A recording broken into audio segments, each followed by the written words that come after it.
Buenos días. Comenzamos la tercera clase que estamos dedicando al estudio del caso Wagner a partir de algunas fuentes, especialmente las de Robert Gaup. Esta es la tercera clase y vamos a seguir, como hemos hecho en estudios anteriores, con nuestra metodología.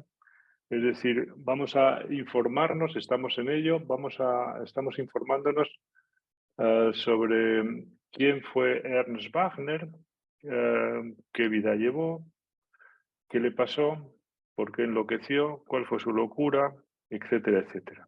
Y para eso, naturalmente, tenemos que visitar las fuentes, la documentación, para conocerlo un poquito más de cerca antes de sacar alguna conclusión.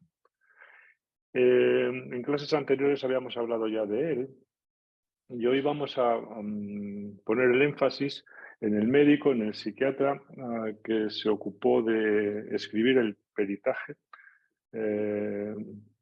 para el juzgado y que después le dedicó, a lo largo de los años que estuvo encerrado en el manicomio de Wienerthal, le dedicó algunos estudios, alrededor de una docena, mejor dicho, de artículos, algunos de ellos amplios, y yo hoy os comentaré uno de ellos. Entonces, por lo que atañe a la clase de hoy, 4 puntos. El primero dedicado al encuentro de Robert Gaup con el asesino y melancólico paranoico Ernst Wagner. El segundo, os presentaré muy brevemente a Robert Gaup, que especialmente toda la parte más relacionada con el delirio y con la paranoia. Un tercer punto para hablar sobre el motivo principal del estudio de Gaup sobre Wagner, que fue la reivindicación de la paranoia como una categoría clínica que seguía existiendo, ¿verdad? Pues suena un poco raro todo esto, pero lo vamos a justificar más después.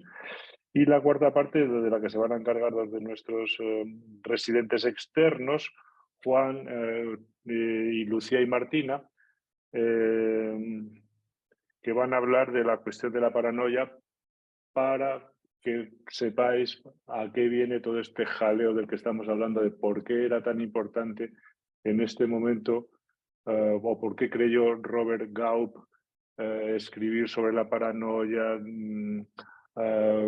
contrarrestar la opinión de Kraepelin, que había sido uno de sus maestros, con respecto a que la paranoia, pues existía, pero prácticamente no había casos para incluirlos dentro de esa categoría, etcétera, etcétera. O porque Lacan, unos años después del peritaje de Gaup, que es 1913, 1914, en 1932 escribe una tesis también dedicada a la paranoia, que es uno de los últimos efectos, se puede decir así, de esta corriente alemana, la escuela de Tubinga, como una reivindicación de la paranoia y de la relación de la paranoia con la subjetividad y con la historia del sujeto paranoico.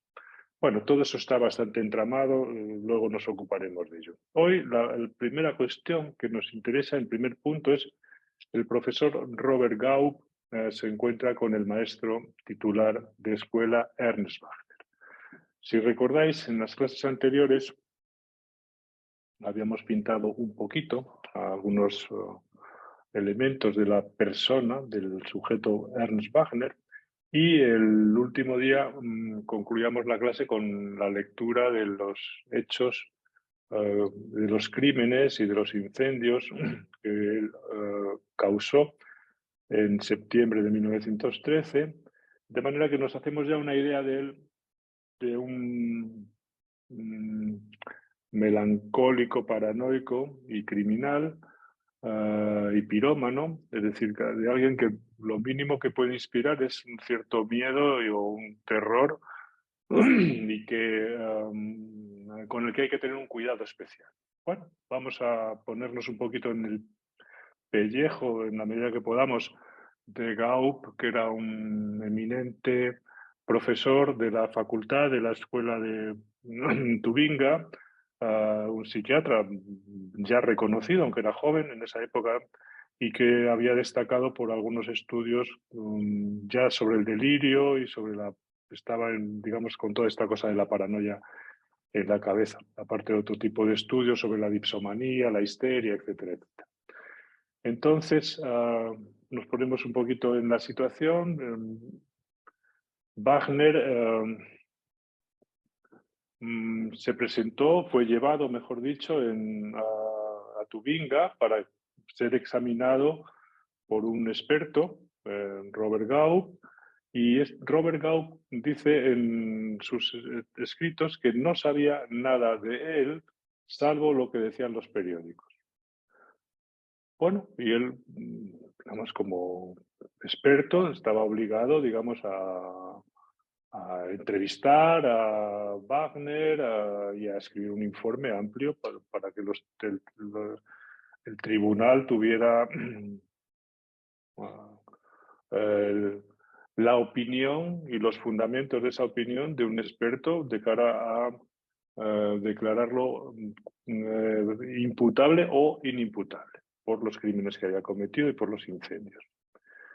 Así fue como Gaup pensaba entonces encontrarse con un monstruo, como se decía en aquella época, con un monstruo moral o con un hombre violento, o con una especie de hombre con una brutalidad animal. Bueno, pues brutalidad animal, sí, pues como una especie de lobo para el hombre, un lobo para el hombre. Como decía la frase de Hobbes, o en las comedias de Plauto también sale mencionado todo esto, ¿no? Un lobo para el hombre. Bueno, pues Gaup pensaba encontrarse una cosa así de esas parecidas, ¿no? Pero en cambio, el 11 de noviembre de 1913, cuando se encontraron, lo que Gaup vio en Ernst Wagner fue otra cosa. Y voy a leer el texto que él escribió, un fragmento para que veáis qué sorpresa tuvo, ¿no? Dice, me salió al encuentro, dice Gaup, un hombre serio, curvado por el pesar, de porte digno, cortés y dispuesto a resignarse a todo. Su comportamiento era, en líneas generales, el de una persona culta. Recordad entonces ahora la fotografía que os mostramos el primer día de un hombre muy atildado, con unos anteojos, vestido con traje, erguido, soberbio, ¿no? Hierático, ¿no? Y ante este hombre, entonces, de mediana estatura, de unos ojos de color azul lapislázuli, intenso, ¿no? Magullado, aún con el antebrazo izquierdo destrozado, se lo habían tenido que amputar. Las cosas inicialmente no le parecieron lo que él esperaba. Pero bueno, eso era un parecer, porque este hombre había matado a 14 personas no hacía mucho, ¿no? Incluso Gaup anota que una vez que estaba ingresado ya en el hospital, salía a pasear acompañado de un auxiliar o de un enfermero, y era muy correcto en el trato que tenía con el enfermero y con el resto del personal.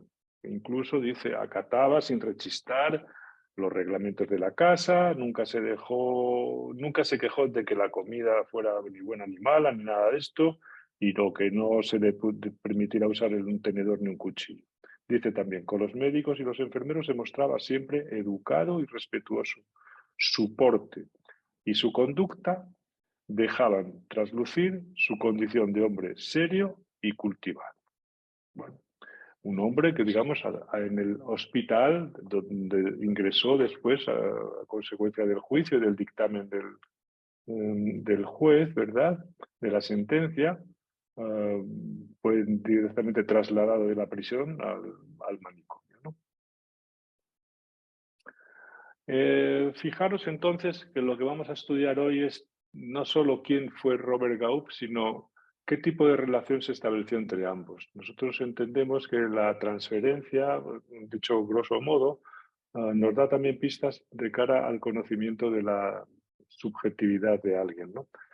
A este respecto, con respecto a lo que hablamos, ¿no?, Eh, Hay algunas anotaciones según las cuales a Wagner lo que más le sorprendía en esos primeros momentos del ingreso, de las entrevistas que realizó con Gaup, etcétera, etcétera, lo que él decía es que le llamaba la atención poderosamente que lo trataran con tantos miramientos y con tanta educación. No, no, le sorprendió mucho al propio loco, ¿no? Que lo trataran con esos miramientos, ¿no? Sí, sí. Y que incluso después, dice Wagner, que incluso después de la comisión de haber cometido los crímenes, dice que se había comenzado a formar una mejor impresión del género humano. Si le preguntamos qué pensaba él, creo que Juan ha tenido ocasión el otro día de conocer a alguien que le preguntó directamente qué pensaba de las personas o del género humano. Bueno, pues Gaup, Wagner no tenía precisamente una buena impresión del género humano, sino todo lo contrario, pero no como una opinión, sino más bien como una convicción, ¿no? El caso es que este hombre, ¿verdad? Había trastabillado un poco, casi estaba un poco conmovido con el trato que se le dispensaba, así como que de pronto las personas a lo mejor no eran tan terriblemente malas como él pensa, ¿no? Pero el caso es que había matado a 14 personas. Esa es la cuestión, ¿no? Y tened presente también algo que ya hablábamos, que en este hombre se daban, por tanto, al menos dos grandes caras. Una, el hombre, digamos, criminal, ¿no? Que planifica durante 4 años cómo va a matar a los hijos, a la mujer, a quemar un pueblo entero, etcétera, a quemar a toda su familia. Y al mismo tiempo este hombre educado, el que hablaba un alemán elegante, con palabras altisonantes, etcétera, etcétera, ¿no? De manera que no era alguien de quien se sospechara, que nadie sospechaba que podía haber cometido esos crímenes y a ser una persona tan animal, ¿no? En ese sentido, de una brutalidad tan animal, ¿no? De esas personas que se dicen a veces, lo vi de inmediato, ¿no? Nada más que le vi la cara ya pensé que este podía ser tal. No, de este las personas que le trataban no sospechaban que pudiera llegar a cometer lo que hizo, ¿no? El primer encuentro entonces entre Gaup y Wagner se produjo en presencia de otro médico también en la clínica de Tubinga y a ambos, al parecer, les dejó una huella indeleble. Voy a citaros la biografía. Este libro se llama Grandes Neurólogos, es la traducción literal, y es el segundo volumen que editó Kurt Kohle, con artículos de una serie de personas en los que se trazan semblanzas biográficas, o sea, una pequeña biografía sobre una serie de médicos de habla alemana, ¿no? Uno de ellos es Robert Gaup y quien escribe esto es Friedrich Mauth, que fue uno de sus discípulos. Luego volveré a sacar el nombre este a colación cuando hablemos de la eugenesia, porque este se hizo más partidario de la cuenta y más filonazi de la cuenta de la cuestión de la eugenesia. Pero en cualquier caso, no, por eso lo juzgará la historia. Nosotros lo juzgamos como, sí, como historia, en este caso, como el autor de la biografía, una de las biografías que se han escrito breves sobre Wagner y probablemente es la que más se cita, la que está recogida en este libro, digo, eh, compendiado por Kohler.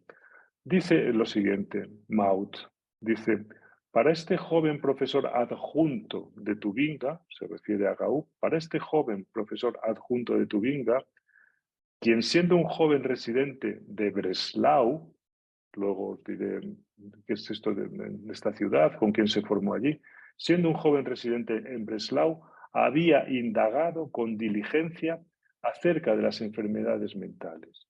Debió ser un acontecimiento impactante en muchos sentidos, que a sus 43 años se le encargara del peritaje del maestro titular Ernst Wagner, enviado a la universidad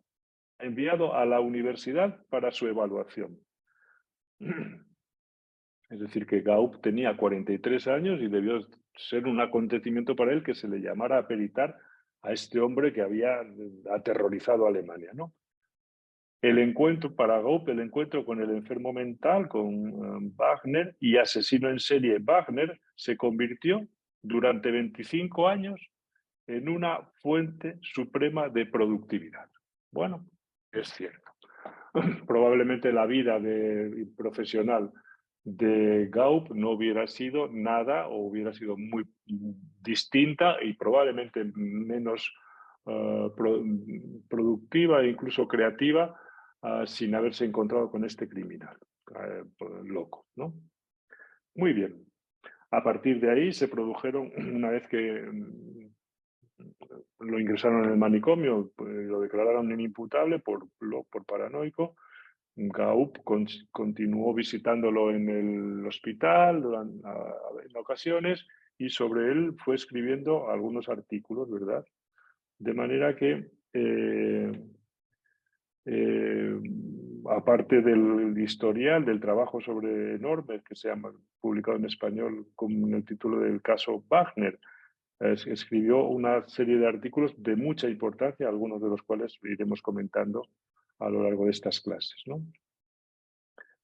Pero, y ahora vamos a ver del otro lado, es verdad que Gaup ganó profesionalmente mucho al conocer a Wagner, pero vamos a ver las cosas también del otro lado. Wagner le advirtió rápidamente cuando conoció a Gaup lo siguiente: quiero decirle sin tapujos algo que he estado pensando estos últimos días. Veo en usted a un enemigo, no uno personal, pero sí uno que ha socavado el sentimiento de seguridad que tenía hasta ahora. Esto es muy importante y he sacado precisamente este párrafo para que veáis que de pronto Wagner algo se le mueve de esa convicción y lo que ve es que lo que encuentra es peor todavía que la convicción. Y dice, ha socavado el sentimiento de seguridad que tenía hasta ahora. Es decir, que la seguridad, ¿en qué la encuentra? En la convicción delirante, ¿no? A ratos siento remordimiento y hasta me pongo a pensar en los habitantes de Milhausen, que después de los hechos se me habían borrado por completo de la memoria. No soy tan tozudo como para no dejarme aconsejar. Digo, esta cita a colación para que veáis que dentro de lo que es la convicción absoluta, ¿no? de la ceguera absoluta de la paranoia, en este caso, ¿no? Cómo eso a veces sufre una pequeña sacudida y el sujeto se encuentra con, como dice aquí, me vuelven los remordimientos, ¿no? Siento socavado el sentimiento de seguridad personal que tenía justamente en la locura del axioma delirante, los otros me acosan, etcétera, etcétera. Bueno, perfecto. De manera que estas palabras y otras que sacaré después a colación muestran de qué manera, ¿no? El agarrarse a una certeza, a la ceguera de la certeza, en este caso a la ceguera de la certeza de la maldad del otro, a este hombre y a tantos otros, a casi todos podemos decir, les produce esa seguridad, que es la palabra que dice justamente Wagner aquí. Una seguridad loca completamente, pero porque debajo de esa seguridad está el fondo, se puede decir así, melancólico, ¿no? Esa es la cuestión. Entonces, con el diagnóstico de paranoico, de loco paranoico, y por tanto de irresponsable, a partir del informe de la pericia de Gaup, a Wagner lo llevaron al manicomio de Wienerthal, en Winnenden, donde permaneció desde el 3 de febrero de 1914 hasta que murió en 1938, es decir, 24 largos años de ingreso, ¿no? Bueno, en ese tiempo Wagner siguió describiendo sus ampulosos dramas, ¿no? Y Gaup publicó casi una docena de artículos sobre el caso y probablemente desarrolló a partir de él su teoría de la paranoia, que bueno, digamos, algo de lo que ha podido sentirse orgulloso porque está bastante bien perfilada y desarrollada, ¿no? Luego nos ocuparemos de eso, ¿no? Los reproches, ¿no? Claro, Wagner, en el fondo, nunca mm, eh, estuvo satisfecho con la actuación del psiquiatra, del peritaje de Gaup, e incluso lo dice con estas palabras, lo odió desde ese momento a perpetuidad, lo odió durante toda la vida, porque precisamente Gaup había, con su informe, conseguido o impedido que lo decapitasen, como él esperaba que hicieran, ¿no? Por ser un criminal, ¿no? Eso por una parte, es decir, que hay un odio que aparece ahí, no solo con Gaup, sino con el profesor Bollenberg también, ¿no? Que con su informe impidieron que lo ajusticiaran, que lo mataran por ser un criminal, ¿no? Y por otra parte, porque él creía justo que lo hicieran así, es decir, que lo decapitasen, ¿no? Ah, por lo que él había cometido. Y dice en algunos momentos así, de forma muy altisonante, yo me declaro responsable ante el Código Penal, etcétera, etcétera, de haber hecho lo que hice. Tenemos que añadir a esta cuestión que estoy desarrollando ahora, o al menos mencionando, un asunto que es importante, ¿eh? Bueno, por una parte, una cosa es la responsabilidad penal, ¿verdad? Que de eso se cargan los jueces, otra cosa es la responsabilidad subjetiva, en la que nosotros, sobre la que nosotros podemos opinar. Hay quien piensa que porque estaba loco no es responsable ni siquiera subjetivamente. Penalmente no, pero subjetivamente tampoco. Bueno, nosotros pensamos que pues, responsable desde el punto de vista como cualquier sujeto es porque podía haber hecho eso, o lo contrario, o nada, o desde el Código Penal, por supuesto, es irresponsable porque su delirio estaba completamente trabado, o su locura, perdón, no quito la palabra delirio, su convicción, digamos, tiene mucho que ver con lo que sucedió durante los actos criminales. Bueno, entonces en ese sentido, desde el punto de vista penal se puede decir que es irresponsable. Desde el punto de vista de sujeto, no. Todo el mundo es responsable. Perfecto. Bueno, no quiero ocultar que usted y el profesor Bollenberg se encuentran entre los hombres que he odiado a muerte.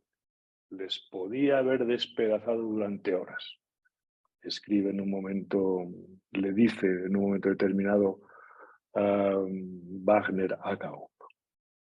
Pero el caso es que esta relación no es solamente una relación, por una parte, Gaup desarrolla su teoría de la paranoia con Wagner, Wagner, digamos, lo odia, etc. Pero también hay una relación de necesidad, ¿no?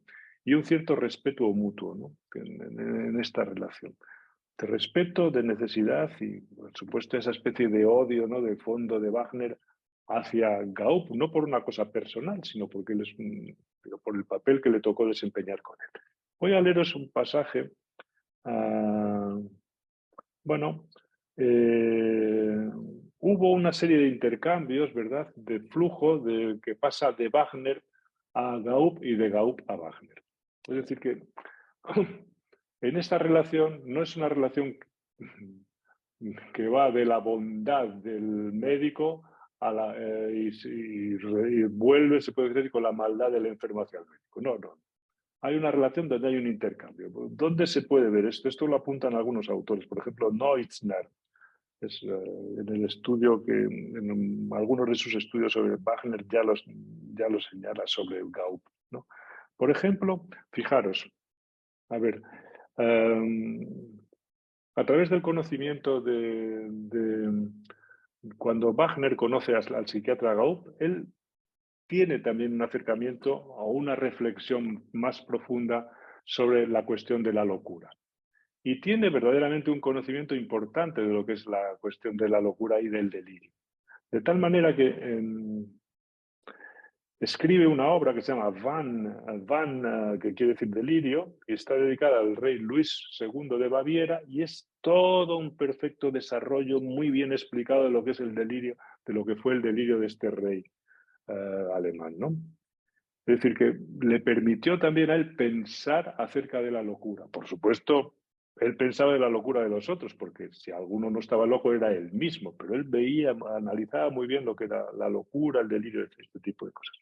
Probablemente a algo que se desarrolló en el trato que tuvo, en la relación que tuvo con Robert Gaup cuando habló con él durante muchas ocasiones, etc.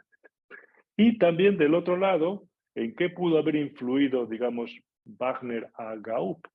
No solo en desarrollar una teoría sobre la paranoia, que desemboca un poco en el estudio de Ernst Kretschmar sobre el delirio de referencia de los sensitivos.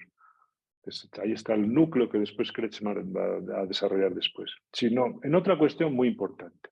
A ver, ¿qué es la cuestión de la eugenesia, de la que Robert Gaup fue muy partidario?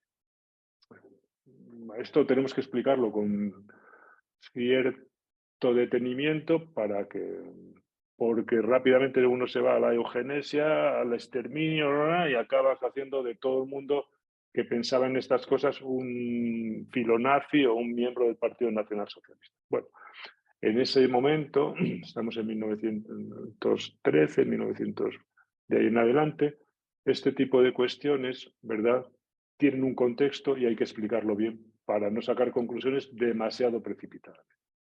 Pero es cierto que hay algo de la eugenesia que se plantea en ese momento en la comunidad científica o médica o filosófica, ¿no? Y que Gaup, digamos, desarrolla y se vuelve muy partidario de esta cuestión. Pero no hay que olvidar una cosa, y es por lo que os cuento todo este pequeño rollo. En un trabajo de Martin Müller, dice, Wagner fanfarroneaba de haber sido el primero en llevar a cabo la eugenesia. Y así es como lo pensaba Wagner. De manera que la eugenesia para Wagner consistía en el acto que él cometió matando a sus hijos, porque sus hijos llevaban la misma herencia degenerada que a él le había transmitido su padre, y por tanto había que eliminarlos. A la mujer la mata por piedad, porque no la va a dejar sola, sin hijos, etcétera, etcétera, y a los habitantes del pueblo de Milhausen los mata por venganza, porque le habían hecho la vida insufrible el tiempo que estuvo allí con las habladurías, las calumnias, las injurias, etcétera, etcétera. Perfecto. Por otra parte, veis entonces que la relación entre, otro aspecto más de esta relación entre Wagner y Gaup y Wagner pasó, se puede decir así, factura a ambos, ¿no? Por ejemplo, fijaros de qué manera Gaup ganó mucho profesionalmente cuando conoció a Wagner, pero también tuvo que sufrir en las propias carnes algunas cuestiones, ¿no? Por ejemplo, que el hecho de que en su informe, en su pericia amplísima de 100 y pico páginas, o casi 200 páginas, concluyera que al estar loco como un cencerro, es decir, al ser un paranoico, era inimputable, eso recibió muchas críticas e incluso amenazas. Voy a leeros un pasaje que el propio Gaup escribe sobre esto. Se esperaba entonces que lo llevaran al patíbulo a este asesino Wagner, pero el informe de Gaup impidió que se lo llevaran porque lo decapitaran, ¿no? Y entonces Gaup dice, he tenido que sufrir en mis carnes también, digamos, los efectos de este informe, que fue precisamente mandarlo al manicomio y no, digamos, a la guillotina, que no lo decapitan. Dice, yo mismo, con frecuencia de modo equivocado, fui duramente atacado en artículos periodísticos y tuve que soportar también todo tipo de insultos anónimos, de entre los cuales el típico era una postal sin firma, cuyo texto estaba únicamente constituido por las palabras «pedazo de psiquiatra animal». La conmoción de las atrocidades cometidas por el maestro permitió permaneció viva en el sentir popular todavía un tiempo después, hasta que, con el comienzo de la Guerra Mundial, el caso Wagner poco a poco pasó a un segundo término. Esto lo saco a colación un poco para que veáis que las relaciones tienen sus complejidades, tienen sus muchas aristas y que no son a veces tan, digamos, tienen también sus puntos ásperos, se puede decir así, y punzantes, ¿no? Y que es parte de nuestro trabajo cuando te tienes que informar o hacer un informe, que a veces, ¿verdad? Con tu informe favorece mucho al paciente, otras veces menos, pero a veces tiene incluso ecos sociales y acabas perjudicado por la opinión. En este caso voy a leerlo porque es muy bueno. Dice, con frecuencia fue por artículos periodísticos, es decir, por medios externos que juzgan las cosas sin ningún criterio y haciéndose eco de un sentir a veces demasiado exaltado, ¿no? Perfecto. Esto hay que tenerlo en cuenta, porque es también parte de nuestro trabajo. Tened presente entonces que, claro, este hombre que había sido mandado al manicomio y que no había sido decapitado, era alguien que en Alemania en esa época llegó a formar parte del imaginario de las personas. Se le conocía, por ejemplo, lo voy a decir en castellano, el sanguinario maestro de Württemberg. El sanguinario maestro. O algo que ya os he mencionado. Cuando los niños se ponían muy inquietos y muy a dar más guerra de la cuenta, le decías, como no pares, haré contigo como el Wagner. Entonces el niño, claro, el Wagner era como el logro más grande, ¿no? Perfecto. Todo el horror que causaba Wagner se transformaba, en cambio, en respeto y en admiración cuando en el medio académico y en el medio sanitario se hablaba del profesor Robert Gaup, del que voy a hablaros ahora, digamos, un poquito, ¿no? Pensad incluso, fijaros, si el caso Wagner adquirió notoriedad, que incluso un novelista de aquella época, alemán, yo creo que es un buen novelista, Hermann Hesse, autor de una serie de libros que seguramente habréis leído, entre ellos El Lobo Estepario, Demian, en fin, seguro que los habréis leído porque es un autor muy conocido. Escribió incluso una obra en la que aparecen dos personajes, ¿cómo se llama? Uno de los cuales es... sí. Klein y Wagner se llama la obra. Es una especie de... Es un relato. Klein, que es un apellido alemán, o también aquí se aparece como apellido, y Wagner. Klein y Wagner. Y uno de los personajes está inspirado directamente en Ernst Wagner. O sea que, fijaros si adquirió notoriedad. Perfecto. Bueno, segunda cuestión. ¿Quién fue Robert Gaup? Bueno, ahora pasamos al otro lado, ¿verdad? Robert Gaup había nacido, pensad, vivían muy cerca. Tanto es así que Robert Gaup, cuando hizo el peritaje, el informe de Wagner, vivía en Degerloch, que es un barrio en el extrarradio de Stuttgart, probablemente en la zona residencial, que era donde estaba dando clase precisamente, donde tenía el último destino, justamente Ernst Wagner. Por eso se llama, cuando se estudia a Wagner se le llama el maestro, el criminal de Degerloch, ¿no? Que era el barrio este de Stuttgart. Y allí vivían los dos. O sea, que una vida, se puede decir, bastante cercana. En esto es lo que estoy tratando de llamaros la atención, ¿no? Pero, en cambio, Gaup provenía de una familia más notable. Su padre era el profesor, su padre el doctor, bueno, Robert von Gaup, era un consejero de Estado. Gaup pensaba inicialmente estudiar filosofía, su padre, no sé, por arte de Birli-Birloque, consiguió que estudiara medicina y bueno, pues ahí hizo sus estudios, etcétera, etcétera. y a lo largo de su estancia en la universidad trabó conocimiento y amistad con Karl von Höfer, que era un psiquiatra de aquella época. Escribió cosas muy importantes acerca de las reacciones exógenas que todo el mundo debe de leer porque te da un poco la vuelta a algunos conocimientos, algunas teorías sobre la nosología, ¿verdad?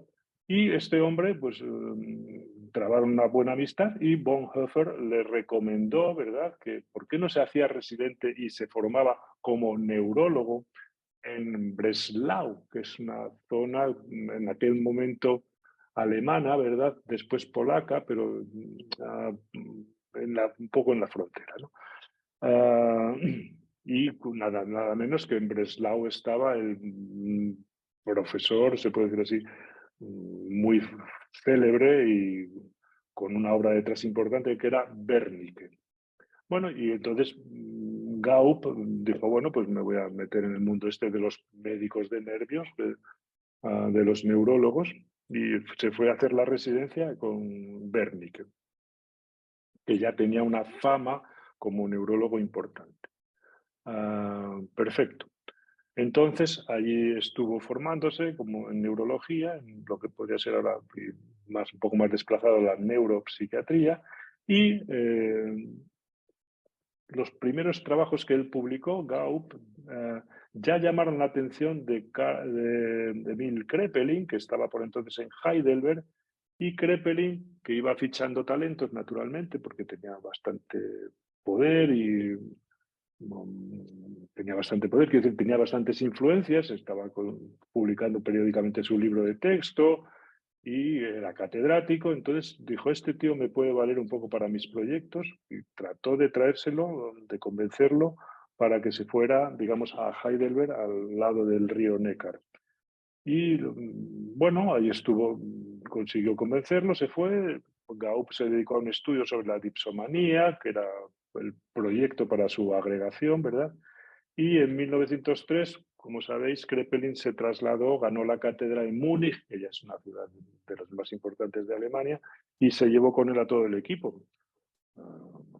La gente famosísima, naturalmente, no solo Gaup, pero pensar en Alois Alzheimer, que era uno de los médicos que trabajaban con él. En fin, tenía una plantilla de gente muy conocida, ¿no?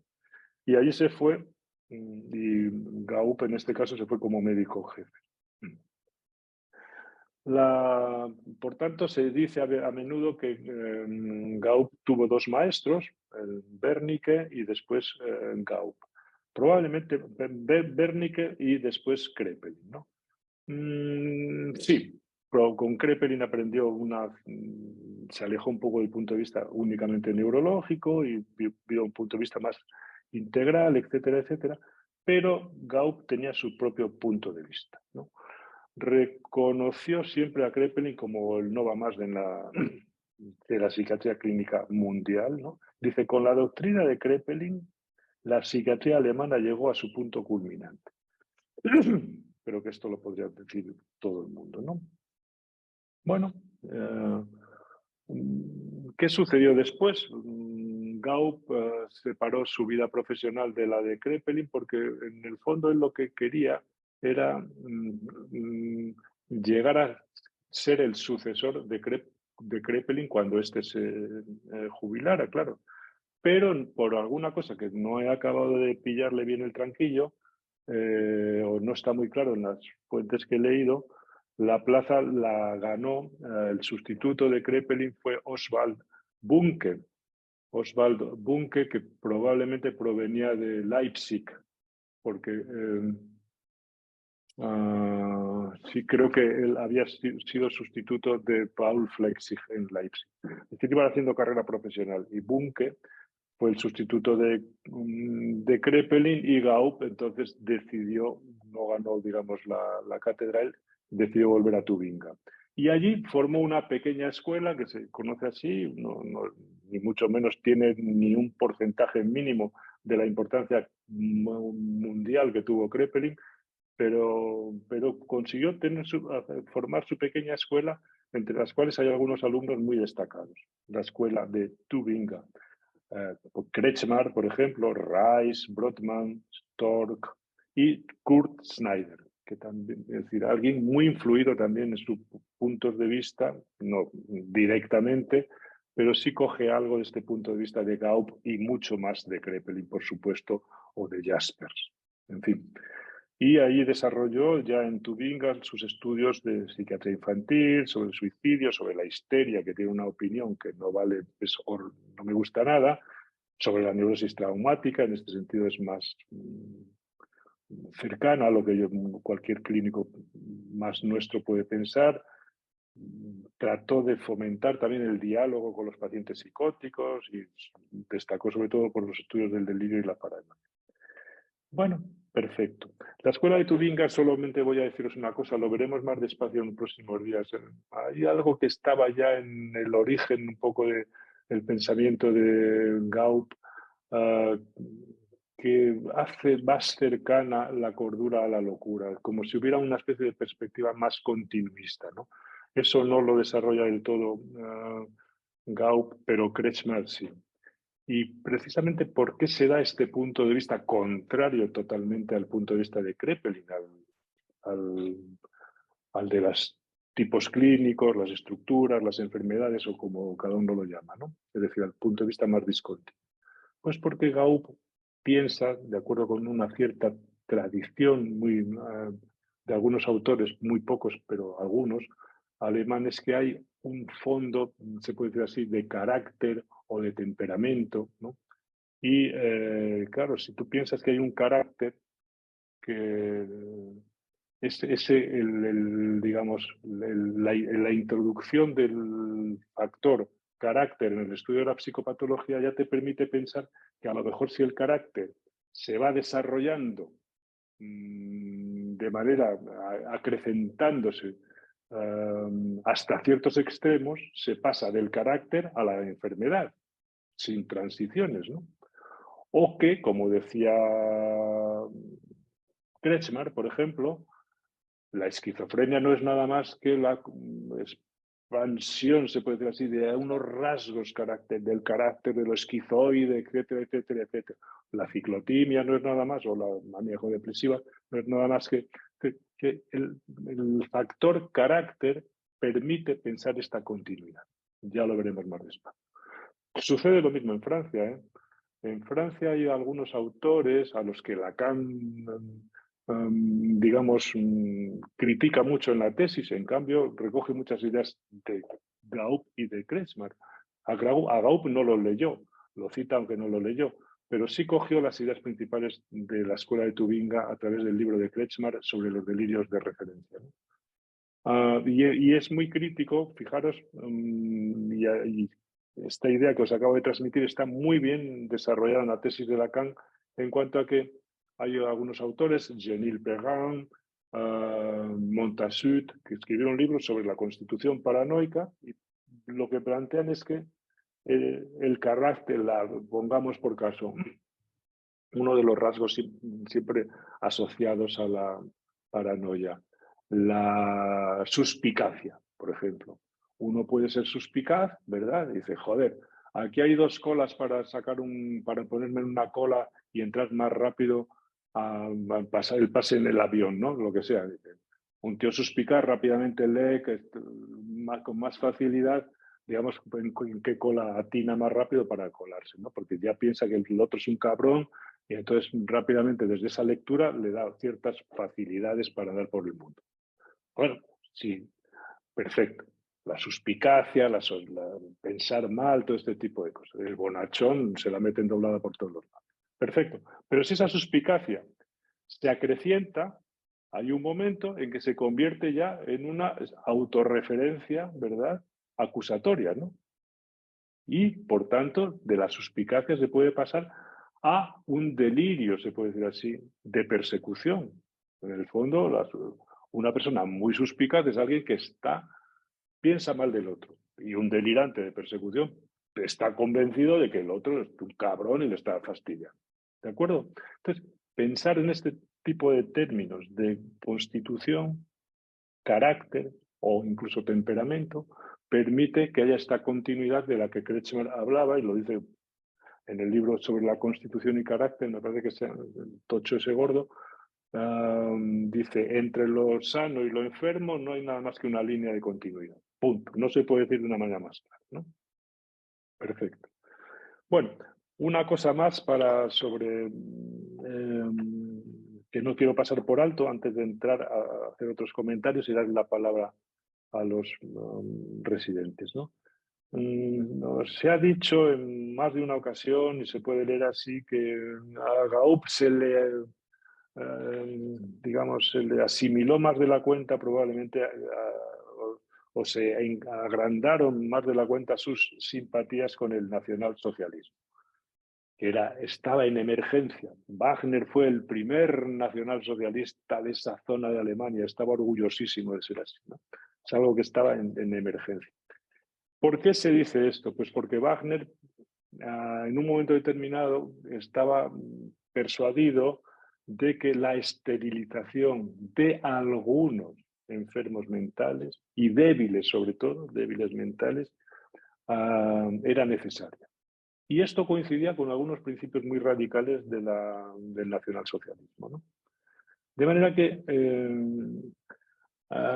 pero esto no es una cuestión que defendía únicamente Gaup, yo creo que yo estuve estudiando este asunto, creo que la mayoría de los médicos de ese momento, todos eran partidarios de esta cuestión, o la mayoría, ¿no? Eran partidarios de esta cuestión de la eugenesia, no veían ningún tipo de evolución favorable en los tratamientos, no sabían qué hacer con este tipo de personas. Bueno, entonces pensaron, bueno, si impedimos si impedimos que se reproduzcan a algunos, insisto en el factor algunos.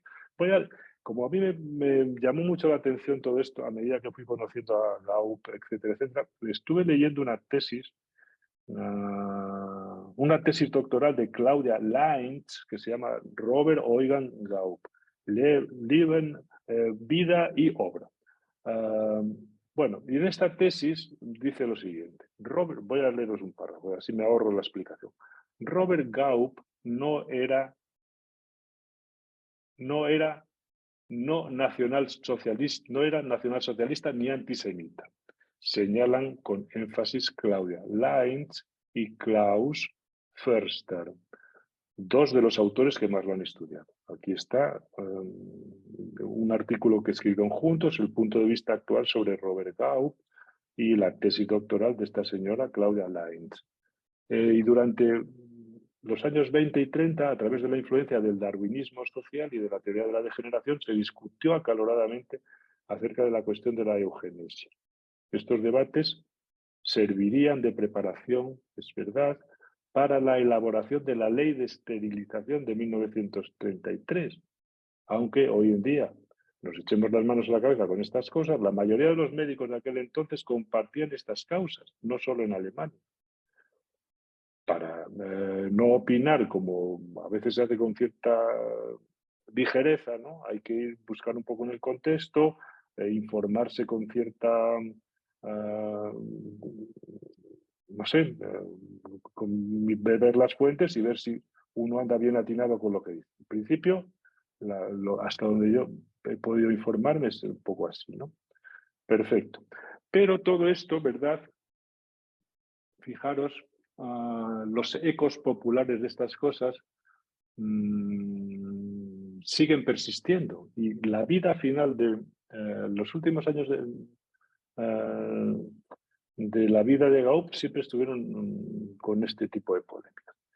Fijaros lo que os voy a contar ahora. El 22 de octubre de 1991, Gaup ya llevaba muerto unos cuantos años, ¿no? Según recoge un periódico que es el diario Suavo, el diario Suavo, unos grupos que coordinaban las asociaciones de discapacitados y de las asociaciones para la memoria histórica se negaron a honrar al profesor Gaup con el nombre de una calle a causa de su defensa de la esterilización y la castración de enfermos. Bueno, quiere decir que todo esto después tiene su eco, su repercusión y sigue vivo, ¿no? Y junto con la vida de este hombre dedicado al estudio, a la enseñanza y a la clínica, persiste todo este revuelo con respecto a su relación con la esterilización de algunos enfermos, etc. Bueno, se dice entonces, y ya que termino con esto y paso a leeros dos cositas muy breves antes de dar la palabra a los chicos, que la descripción que se hace a menudo de Gaup era de cuerpo menudo, ¿no? Vivaz de expresión y muy lúcido de mente, ¿no? Él enseñó muchos años en la universidad de Tubinga, en una asignatura que se llamaba en el departamento de nervios y de enfermedades eh, anímicas, ¿no? Entre 1906 y 1936, ¿no? Murió el 30 de agosto de 1953 en Stuttgart, un poquito más al norte de Tubinga, ¿no? Su contribución a la psiquiatría clínica, pues no, digamos, cuando sacamos el caso Wagner a relucir, vuelve a coger vida, ¿no? Ha ido pasando poco a poco a un segundo plano, ¿no? Él fue, ya no voy a insistir más en esto, fue partidario de integrar, venía de una formación muy neurológica y luego con Kraepelin y con otros colaboradores viene un punto de vista un poco más clínico, muy médico, naturalmente. Entonces él quiso integrar un poco todo esto, los aspectos más psicológicos, los aspectos más médicos, más todo esto, darle algún tipo de, verdad que no, sí, no es un teórico en el sentido de los grandes pensadores, pero bueno, es una persona que hay que... Voy a leeros dos pasajes y ya doy la palabra. Es muy, muy breve. En el 70 hay un texto que está publicado en una revista alemana, que no recuerdo cómo se llama, se llama así, con motivo del 70 cumpleaños de Robert Gaup. Y está escrito nada menos que por Ernst Kretschmer, su alumno más importante. Y voy a leeros un párrafo, ¿no? Con respecto, Kretschmer comenta la relación que tuvo con Gaup, Kraepelin con Gaup. Dice, con respecto al profesor Kraepelin, Gaup se ha mantenido al margen. Ha asumido de él el desarrollo sistemático de la psiquiatría clínica. Sin embargo, la dirección propia de Gaup se diferencia característicamente de su punto de vista de partida, del punto de vista de Kraepelin.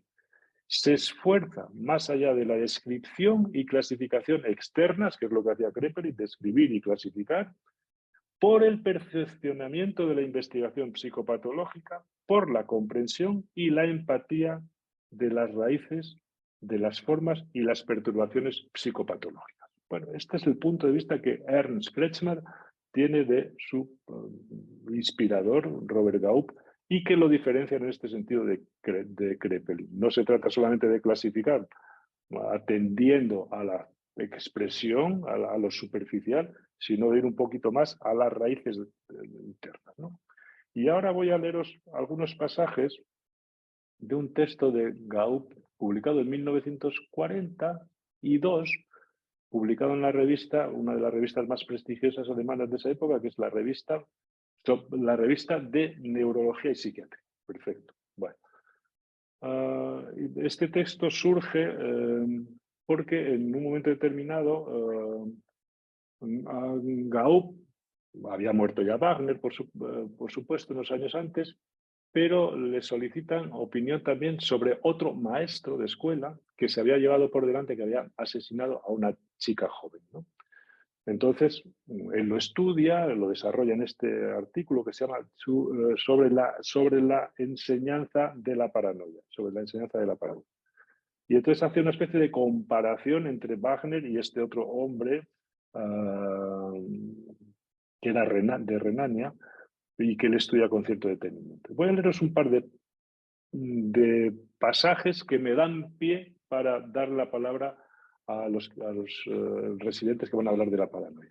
Dice, en la página 782, sobre Wagner, dice, este hombre insólito, que hasta su muerte no tenía nada de esquizofrénico.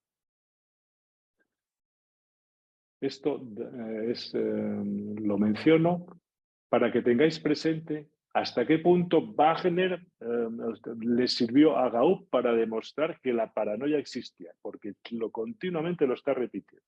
Este hombre insólito que hasta su muerte no tenía nada de esquizofrenia.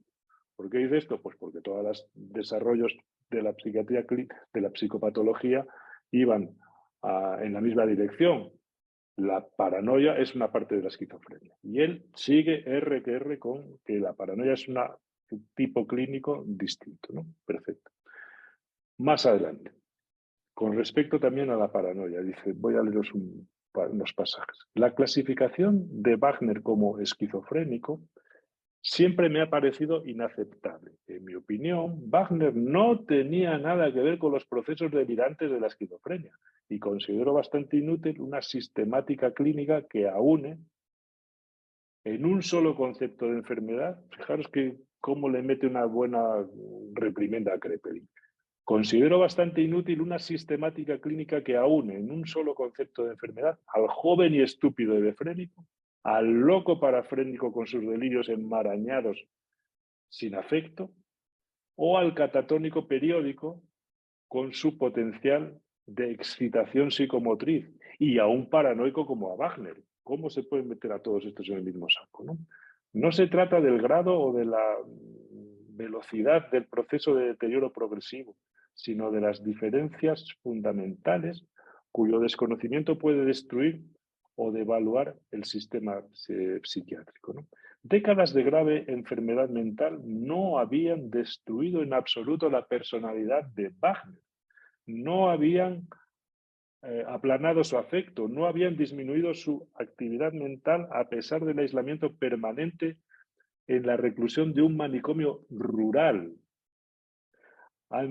antes de que la vejez y la grave tuberculosis dejaran finalmente a este hombre, fuera de combate en general. El valioso libro de Cole, no es este, Cole escribió un libro muy famoso sobre la paranoia. El valioso libro de Cole puede haber arrojado algo de luz sobre el tema y en el ámbito clínico puede haber forjado vínculos entre los delirios paranoides de los esquizofrénicos delirantes de edad avanzada y algunos casos del antiguo grupo de la paranoia de Kraepelin. Yo lo reconozco. Pero dice, lo dice en cursiva, todos estos casos no tenían nada en común con Wagner. Aquí se vio la vida de un paranoico de muchas décadas en una rara integridad y el núcleo de una personalidad autónoma que se había vuelto paranoica por su carácter y experiencia. Esta es la teoría de Gaup. Por su carácter, por los rasgos de su carácter y por la experiencia que vivió. Y experiencia. Permaneció completamente intacto hasta su muerte a una edad avanzada. Intacto, es decir, sin deterioro.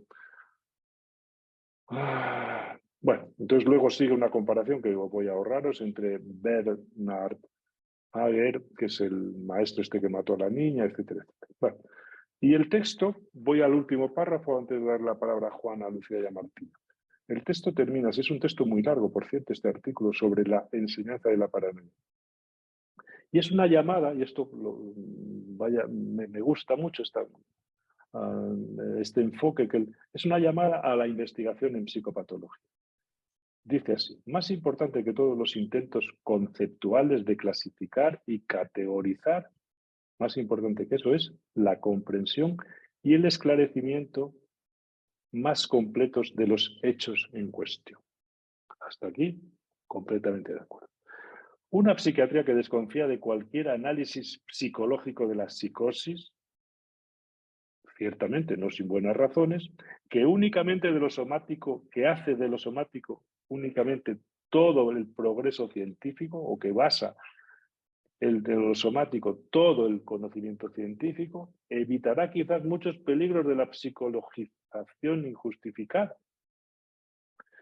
pero también será demasiado escéptica con respecto a importantes e interesantes fuentes de conocimiento y, por lo tanto, no asumirá que los procesos mentales patológicos nunca podrán reconocerse en toda su riqueza contando solo con lo físico. Por último, la sistemática psiquiátrica, la nosotaxia, transformada y cautelosa por muchos errores anteriores, puede contentarse con cierta resignación, con dejar de lado como irrelevante cualquier análisis psicopatológico de todo lo que llama psicosis. Y dice, la psicopatología general, espero, nunca se abstendrá de someter a los enfermos mentales a la investigación y el análisis, también desde el punto de vista mental o psíquico. Bueno, este es el punto de vista, el enfoque de este profesor, ¿verdad? No tiene el fundamento, naturalmente, de lo que se conocía en esa época con lo que pudo haber aportado Freud. Esto es como una especie de 1 por 1.000.000 de la riqueza con la que algunos autores habían aportado o aportarían, ¿no? Pero sí está entronca de alguna manera con una visión médica, ¿verdad? Pero al mismo tiempo integradora de lo psíquico y de lo somático, y con un tratamiento, como hemos visto por todo lo que he tratado de enfatizar en la relación con Wagner, mucho más cercano y confiado en que algo se puede hacer por los enfermos. Y por los que no se puede hacer, este lo tenía claro. Hay que esterilizarlos y a correr. Bueno, ahora le vamos a dar la palabra a Juan, a Martina y a Lucía para que nos comenten algo sobre todo este mundo en el que estamos hablando, que es el exterminio, en este caso, de la paranoia. ¿Qué rollo es todo esto, no? Que ahora nos suena muy lejano, pero no olvidéis que Gaup gastó su vida en reivindicar la paranoia, Kretschmer también, en Francia Lacan, etcétera, etcétera. Y si no hubiera sido por Freud, no sabríamos qué habría sido de la paranoia. La paranoia, que es lo más, el primum movens de toda la, el primum movens de toda la perspectiva muy de la subjetividad psicótica. Adelante. Bueno, junto con Juan y con Martina vamos a hablar un poco de lo que fueron los aportes de la escuela francesa y alemana respecto a la historia de la paranoia. Bueno, yo voy a empezar con la escuela francesa, un poco los planteos que surgieron desde esta escuela. Ponían énfasis en lo que tenía que ver con los rasgos de carácter y las peculiaridades que tenía la constitución paranoica. Ellos sostenían y hablaban de que la constitución psicopatológica comprendía tendencias psíquicas que forman parte de la personalidad, digamos, de la persona.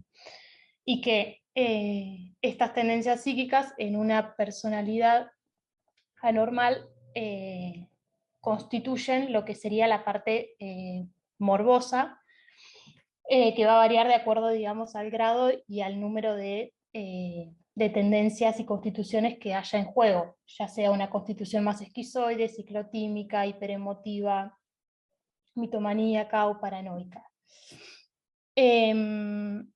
Como referentes, digamos, de esta escuela están los aportes de algunos tratadistas que hacen continuas referencias a lo que es la constitución psíquica como base de la paranoia.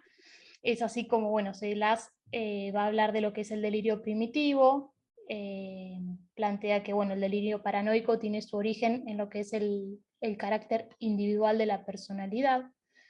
En esta línea, Serius y Capras también hablan de la génesis del delirio paranoico como un tipo específico de constitución psíquica, y también está Clerenbaugh, quien habla de, acentúa más el rasgo en esto de que el paranoico deliria con su carácter.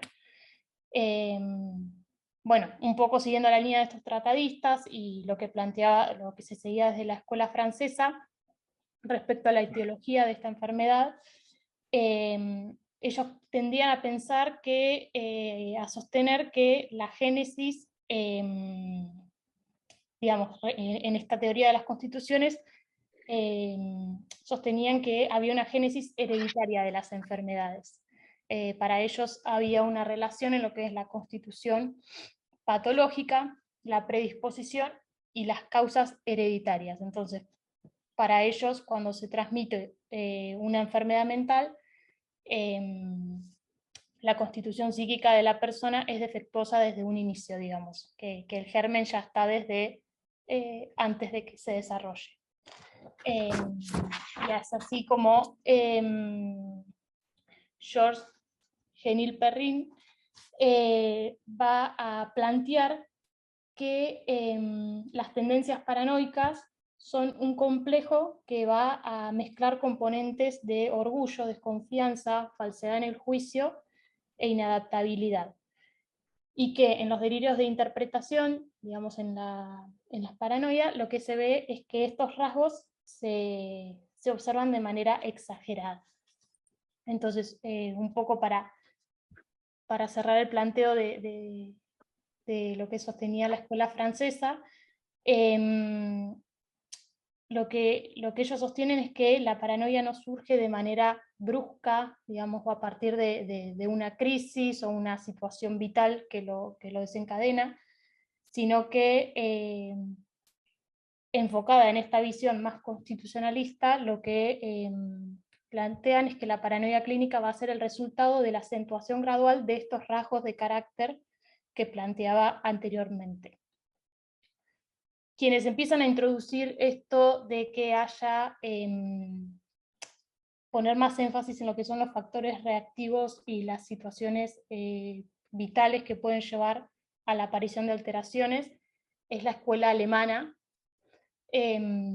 cuyo referente fue Kraepelin, que bueno, él toma una definición que fue como un referente, digamos, de lo que fue la psicopatología psiquiátrica. La voy a leer esta definición y luego va a continuar Martín. Dice: se trataría del desarrollo insidioso de un sistema delirante, permanente e inamovible, surgido a consecuencia de causas internas, con total mantenimiento de la claridad en el orden, en el pensar, en el querer y en el actuar. A la vez se produce un cambio profundo ante la vida y por ese desplazamiento de la posición ante el mundo se ha elegido el nombre de locura. Muy bien. Una cosa solamente.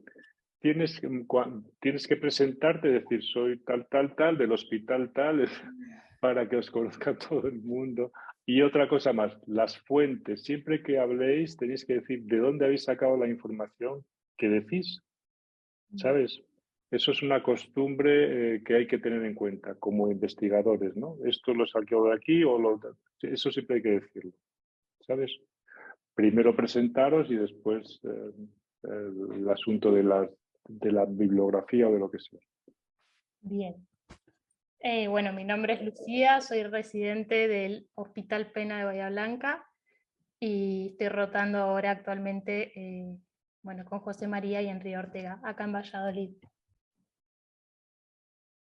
Y ahora les digo las fuentes. Bueno, principalmente un poco lo que tomamos es del libro de Hablemos de la Locura, y bueno, y fuimos tomando conceptos bueno, del libro de Seglas. ¿Los voy leyendo todos? No, simplemente la información principal de dónde sales, eso siempre hay que decirlo. Bien. Sí. Eso es. Bueno, buenas tardes, mi nombre es Martina Samartano, soy rotante externa actualmente en Valladolid, vengo de Mar del Plata, Argentina, residente de Psicología Clínica. Bueno, voy a continuar a partir de la definición que tomó Lucía de Kraepelin. Bueno, varios puntos pueden deducirse a partir de esta definición, tales como la estrechez que su nosología médica le asigna a la paranoia, en la batalla ideológica orientada a la aniquilación de las locuras parciales y al borramiento del sujeto de la locura. Analizando la historia de la clínica, se podría concluir que las mayores contribuciones al conocimiento de la paranoia son aquellas que surgen a partir del cuestionamiento de esta definición. Aportaciones tales como la de Gaup en la descripción sobre la paranoia abortiva y el caso Wagner. La monografía de Kretschmer dedicada a los delirios sensitivos de referencia y la tesis doctoral de Lacan acerca de la paranoia de autopunición. Los tres autores situados sostienen de modo álgido la existencia de la locura parcial y se posicionan como partidarios de las formas agudas y curables de la paranoia. A partir de estas aportaciones, la paranoia se vivifica y por lo tanto se le devuelve el sujeto a la locura. Personas de carne y hueso a quienes la vida les muerde y la huida a través de la locura se vuelve una opción más soportable. Anterior a Kraepelin, hacia finales del siglo XIX, el tratadista alemán Max Friedmann se destacaba entre aquellos que consideraban la existencia de formas agudas y curables dentro del territorio legítimo de la paranoia. Estos casos los denominó formas benignas de la paranoia, describiéndolas como locuras surgidas en circunstancias penosas y cuyos delirios, determinados por conflictos exteriores, se desvanecían al cabo de algunos años. Elucidar la existencia de paranoias curables dentro del territorio de la paranoia marcaba también la dificultad de distinguirla de estados normales, señalamiento de gran valor para la época. Nuevamente, los aportes de Friedmann debaten la propuesta de Kraepelin, argumentando que los casos por él observados, en esos casos el desarrollo no era insidioso, ni los delirios cuajaban de forma permanente o inquebrantable. De esta manera describe 3 variantes de la paranoia, siendo sin embargo que en una de ellas incluye la paranoia crónica genuina, afirmando entonces que las estudiadas por Kraepelin no serían menos relevantes que aquellas que habrían despertado su interés. Entonces introduce otras 2 variantes. La primera, aquellas en las que los delirios permanecerían circunscritos al conflicto, logrando desvanecerse y a los pocos años el afecto podría desaparecer. La segunda, aquella que muestra el descurecimiento del juicio de modo discreto, junto a la presencia de ideas de referencias que pueden ser pocas, insuficientes, y el curso es episódico. En conclusión, ubica las 3 formas coexistiendo dentro del terreno de la paranoia. Nuevamente, Max Friedmann se esforzó por demostrar la dificultad de distinguir algunas formas de la paranoia frente a estados que podríamos llamar normales. Es decir, destacó las formas atenuadas y episódicas de la paranoia, a la vez que remarcó el valor de la experiencia perturbadora que un sujeto puede atravesar, iluminando la relación de la paranoia y la historia del sujeto. De esta manera es que ha mantenido viva la paranoia y la llama del sujeto de la locura. Para comenzar a situar los aportes de Baup, se van a destacar 6 puntos principales de su obra, teniendo presente que los descritos hasta ahora por Lucía y por lo que estoy mencionando han sido los antecedentes sobre los cuales se erige. Los mismos son las formas abortivas de la paranoia como un tipo clínico distinto e independiente de la esquizofrenia, su ubicación como un trastorno mental que puede entenderse y no concebirse como un proceso en el sentido jasperiano. El valor de la vida y la historia del sujeto, es decir, esto que vengo mencionando, los acontecimientos perturbadores que pueden ocasionar un desencadenamiento, y algo que también se fue mencionando a lo largo de la clase, el papel que el carácter desempeña en la formación del delirio. Y por último, y no menos importante, la posibilidad de establecer con el paranoico una relación de empatía, lo cual resulta imprescindible de cara a su tratamiento. De estos aportes, de estos 6 aportes, se acentúa especialmente el papel decisivo de las disposiciones de carácter para la conformación del delirio. Es decir, la disposición paranoica depresiva que pone en relieve determinados rasgos sobre los cuales se gestaría un delirio de relación desconfiado latente, junto, por supuesto, con las vivencias espinosas vividas. Entre los rasgos de personalidad que colorean las vivencias y modelan sus delirios, describe personas tendientes a la depresión y al escrúpulo, de expectación ansiosa con un tinte persecutorio, de visión autocrítica, que los lleva a pensar si sus enemigos no tendrán acaso razones para acosarlos y humillarlos. Sus vivencias estarían mediatizadas por una desconfianza enfermiza. Pese a que el delirio de referencia, se extiende, se puede decir que permanece en algunos puntos acotados y que puede dejar libre algunas figuras a quienes acude en búsqueda de desasosiego, y esas figuras pueden ser un médico o un psicólogo. Rescata, por otro lado, los contrastes, este es un punto muy importante, entre los momentos álgidos del delirio de referencia y otros momentos de serenidad y de lucidez, pudiendo luego atribuir, estas personas pueden luego atribuir a su frondosa imaginación los fenómenos que han sido intuitivos. Y a su vez, y para terminar, lo que rescata es que es habitual que este estado no progrese y que puedan continuar con su vida en general. Bueno, Juan, ¿estás por ahí? Sí, bueno, yo soy Juan del Águila, soy rotante externo, provengo del Hospital de Albacete. Y bueno, para terminar un poco la lectura sobre este texto de la paranoia y sobre todo de la paranoia contemporánea o la paranoia del momento del caso Wagner, voy a hablar de Ernst Kressmer y su delirio de referencia y luego el enfoque que este autor le dio al caso Wagner, ¿no? Bueno, Ernst Kressmer era un neurólogo alemán y psiquiatra que continuó con las indagaciones de Gauss, su maestro, en el campo de la paranoia, ¿no? Kressmer se percata rápidamente de que la paranoia era una cuestión más que conflictiva y difícil con la que estaba tratando en ese momento la psiquiatría de su época, ¿no? Además, era consciente de que la definición que Kraepelin daba de la paranoia, que era un poco la que más estaba en ese momento, o la que más predominaba en ese momento, obstaculizaba el análisis estructural de la personalidad como un todo, ¿no? Y esto, a su vez, obstaculizaba la aplicación de un tratamiento psicoterapéutico adecuado a los pacientes, ¿no?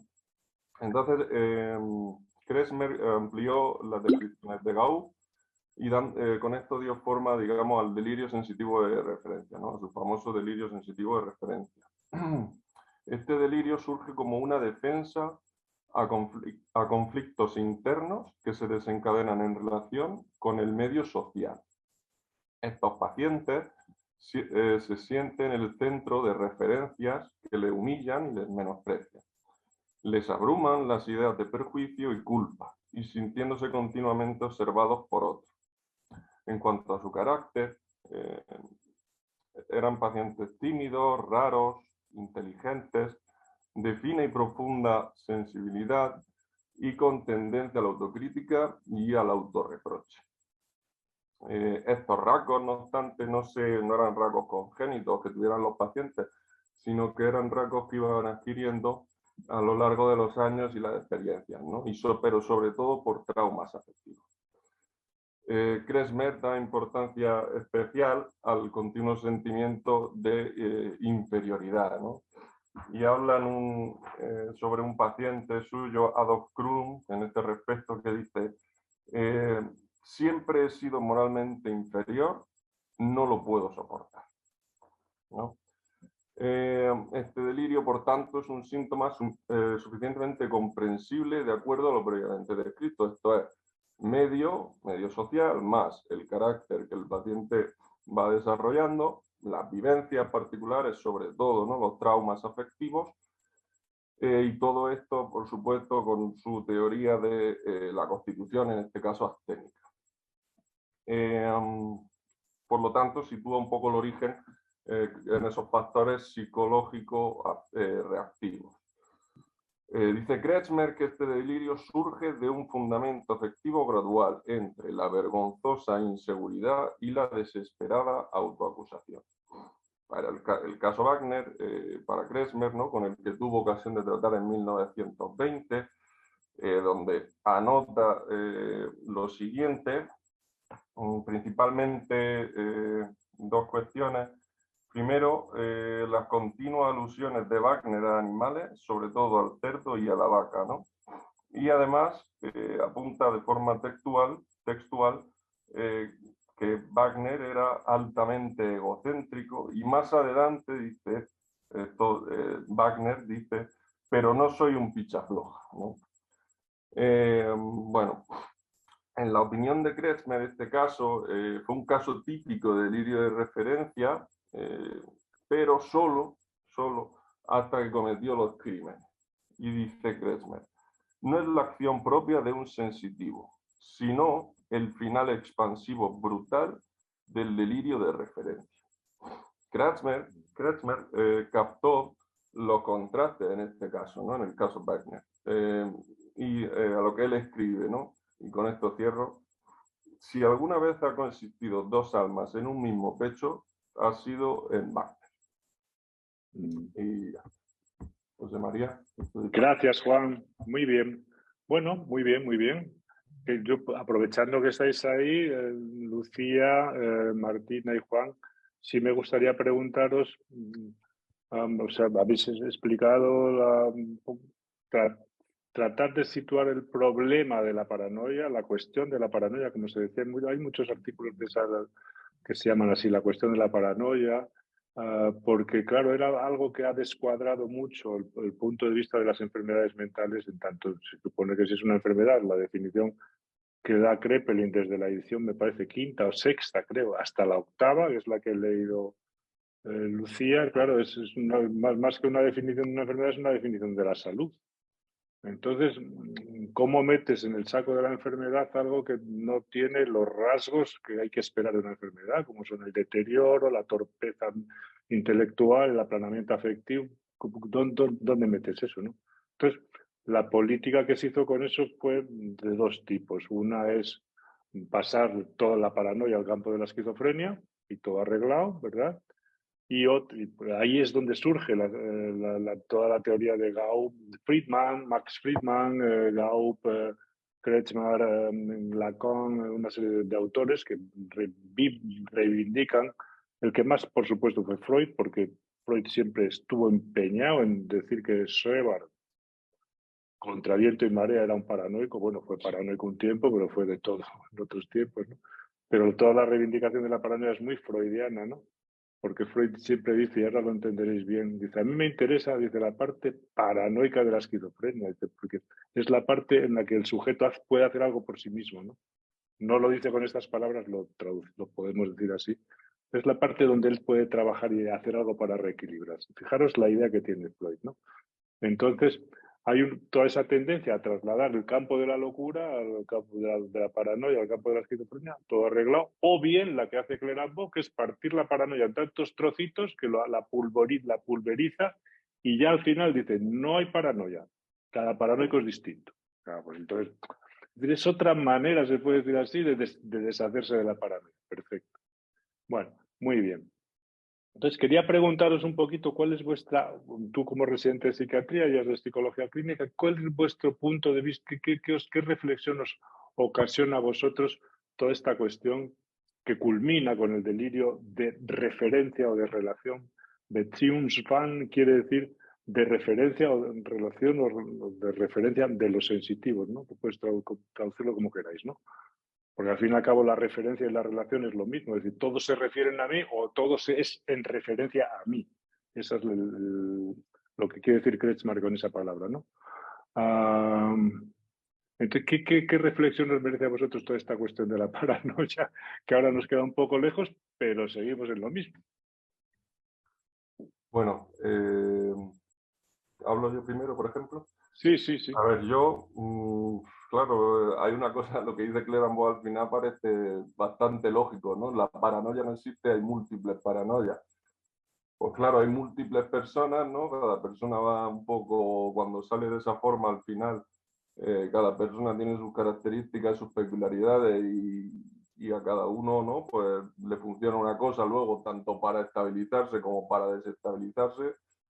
Entonces, claro, esta gente, ¿no? Con la visión de su época y de dónde venía, etcétera, pues claro, tratan de darle a veces unas explicaciones demasiado rígidas, ¿no? Incluso, o muy, ¿no? Como muy delimitadas y luego, pues al final te das cuenta en la clínica, ¿no? Sobre todo cuando, yo qué sé, cuando ves por la clínica, en la práctica diaria, los diagnósticos, cómo varían de uno a otro, cómo de repente un trastorno por ideas delirantes a la mínima, ¿no? Se puede convertir en esquizofrenia, ¿no? Pues ese tipo de cosas te hacen que pensar. Y a la vista está, ¿no? Bueno, yo un poco eso. Pero ¿te parece en todo caso una cuestión a indagar, o sea, que tiene un interés actual? Toda esa polémica de los años 20, 30 del siglo Sí, sí, pasado. no, la polémica yo creo que sigue más, diría que peor, casi. Sí, Igual o sí. peor, porque pues, sí que no ha cambiado nada. De hecho, antes se pensaba por lo menos más, es lo que podríamos decir el panorama principal, ¿no? Donde ahora parece que eso ya se ha quedado un poco ahí olvidado, pero al mismo tiempo no. Bueno. Sí, sí. Sí, sí. Gracias, Juan. Lucía o Martina, como queráis. Sí, yo un poco pensaba que, bueno, que el problema de la psiquiatría clásica siempre son los locos que no parecen, o los locos que están descompensados en momentos breves, ¿no? Eh, o los locos que no deliran, que simplemente tienen una relación con la realidad que pareciera distinta, donde por ahí prima la desconfianza, pero no llegan a armar un delirio. Pienso también en esas versiones de la psiquiatría clásica que buscaban todo el tiempo indagar hasta que surge el delirio, y quizás solamente se encontraba con frustraciones y malestar de parte de las personas porque ese delirio no existía.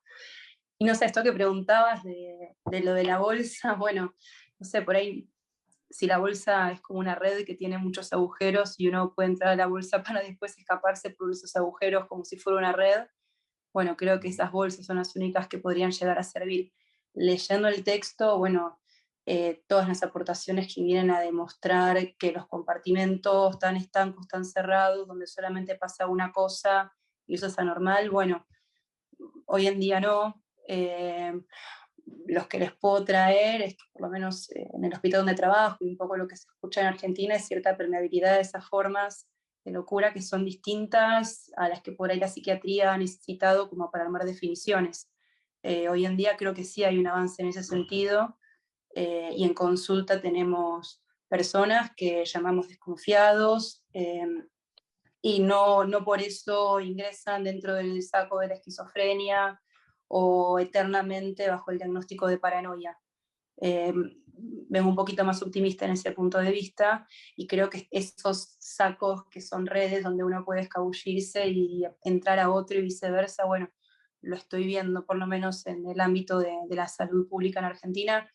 Venimos bastante atentos a eso. Seguramente ha sido una batalla muy larga llegar a eso, y bueno, todo lo que describimos hoy, las batallas nosográficas, pero me parece que hoy en día estamos en un buen momento para pensar esas cosas. Sí, sí, muy interesante. Sí, gracias, Martina. Lucía.